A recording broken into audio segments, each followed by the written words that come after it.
Hi hello नमस्कार मंडळी, स्वागत आहे तुमचे दी सिंपल वर्ल्ड या मराठी यूट्यूब गार्डनिंग चॅनलमध्ये।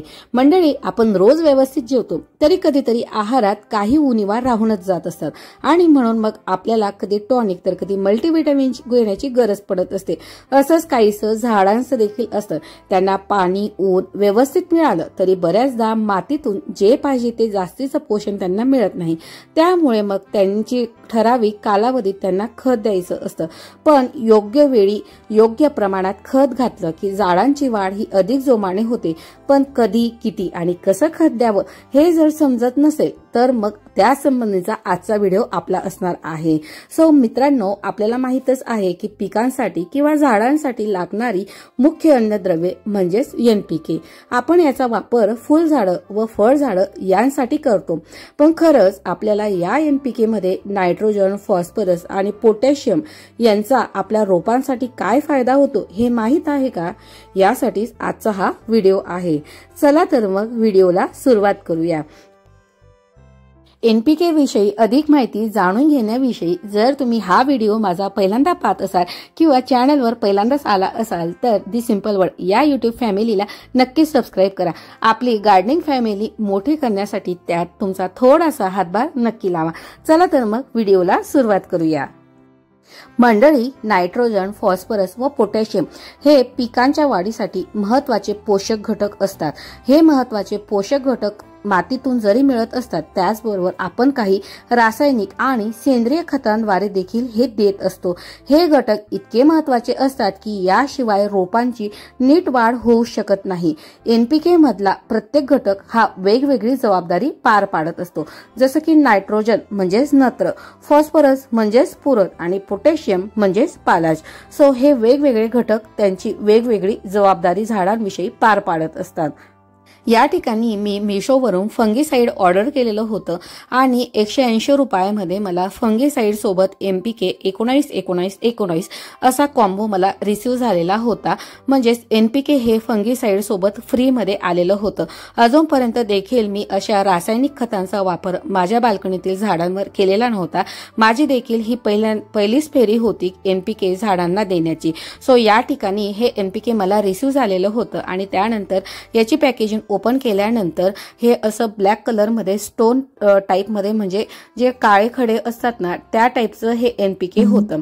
सो याचं जे प्रमाण होतं या ठिकाणी मी छोट्या कंटेनर मध्ये थोड्या पाण्यामध्ये याला 1 चमचा डिझॉल्व करून घेतलेलं होतं आणि त्यानंतर 2 लिटर पाण्यामध्ये हे डिझॉल्व केलेलं जे पाणी होतं NPKचं ते त्यामध्ये डायल्यूट करून घेणार होती।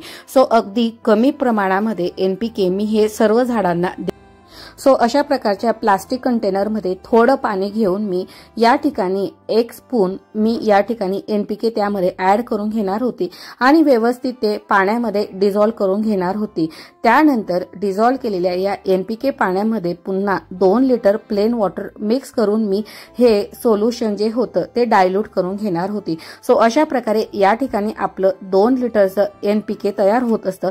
म्हणजे 2 लिटर पाण्यासाठी तुम्ही 1 टेबलस्पून NPK वापरू शकतात आणि हे जे NPK सोल्युशन आहे हे आपले 10 ते 15 झाडांसाठी व्यवस्थित प्रकारे म्हणजे संपूर्ण झाडांना याचा पुरवठा होऊन जातो। सो तुमच्याकडे अवेलेबल असलेली कुंडीची साईज आणि झाडांच्या साईजवर याची जी देण्याची मात्रा आहे ते डिपेंडंट आहे। पण 2 लिटर पाण्यासाठी 1 टेबलस्पून NPKचा वापर यासाठी योग्य ठरतो। हा जो डोस आहे तो हाय देखील होत नाही आणि लो देखील होत नाही। NPKचं प्रमाण जास्त तर त्याचे साइड इफेक्ट देखील आपल्याला झाडांवर पाहण्यास मिळत असतात। सो अशा प्रकारे 10 ते 15 मिनिटांमध्ये NPK पूर्णपणे पाण्यात डिझॉल्व झालं आणि अशा ग्रे कलर मध्ये हे पाणी तयार झालेलं होतं आणि त्यामध्ये नंतर मी 2 लिटर प्लेन वॉटर देखील मिक्स करून घेतलेलं होतं। चला तर मग आता वेळ झालेली आहे की प्रायमरी न्यूट्रिएंट्स विषयीची इन डिटेल माहिती जाणून घेण्याची। नायट्रोजन म्हणजेच नत्र, रोपातील नायट्रोजनचे योग्य उपलब्धतेनुसार पिकातील हरितद्रव्यांचे प्रमाण वाढत असते। तसेच झाडाला तजेलदार ठेवण्याचं काम हे नायट्रोजन करत असतो। तसेच त्यांची जी ब्रांचेसमध्ये वाढ मोठ्या प्रमाणात होण्यासाठी देखील नायट्रोजन हे मदत करत असतं। सो अशा प्रकारे नायट्रोजन हे आपल्या झाडांसाठी भरपूर प्रमाणात आणि मुख्य प्रमाणामध्ये काम करत असतं। त्यानंतर वेळ येते ती म्हणजे फॉस्फरस। फॉस्फरस म्हणजे स्फुरद हा घटक रोपांच्या मूळ वाढीसोबत त्याचबरोबर फुलं आणि फळं यांच्या वाढीसाठी गरजेचा असतो। झाडांच्या फॉस्फरसच्या उपलब्धतेमुळे त्यांच्या पिकांच्या मुळांची चांगली वाढ होत असते। तसेच रोपांना नवीन फुटवे मोठ्या प्रमाणात फुटतात। त्याचबरोबर रोपांच्या खोडाला चांगली ताकद येते, त्यामुळे रोप हे कोलमडत नाही आणि रोपाची रोगरित्या शक्ती देखील वाढवून रोपांच्या मुळावरील डायझोबियमच्या गाठी ज्या असतात त्या वाढविण्यासाठी फॉस्फरस हे योग्य प्रकारे काम करत असतं। सो मंडळी, त्यानंतर वेळ येत असते ती पोटॅशियमची। पोटॅशियम म्हणजेच पालाश। पिकाच्या पानांमध्ये छोटे छोटे छिद्र असतात आणि ही छिद्र प्रकाश संश्लेषण क्रियेसाठी म्हणजेच फोटोसिंथेसिस प्रोसेससाठी उघडबंद होत असतात। सो त्यांच्या थ्रू प्लांट्सचे कार्बन डायऑक्साइड घेत असतात आणि ऑक्सिजन तयार करण्याचे काम देखील करत असतात। तसेच या पानांथ्रू तयार झालेले अन्न योग्य ठिकाणी पोहोचवण्याचे देखील काम हे पोटॅशियम करत असतं। त्याचबरोबर झाडाची अन्न तयार करण्याची देखील याने क्षमता वाढत असते। सो अशा प्रकारे नायट्रोजन, फॉस्फरस आणि पोटॅशियम हे वेगवेगळ्या प्रकारे झाडांवर काम करत असतं। आता एनपीके हे किती प्रमाणात आणि कसे द्यावे? 5 ते 10 ग्रॅम एनपीके म्हणजे एनपीके 19-19-19 हे खत 1 लिटर पाण्यात मिसळा। हे लिक्विड फर्टिलायझर झाडाच्या कडेने मातीमध्ये द्या। कुंडीतील प्लांट्ससाठी 2 ते 4 आठवड्यांनी हे फर्टिलायझर द्यायचे।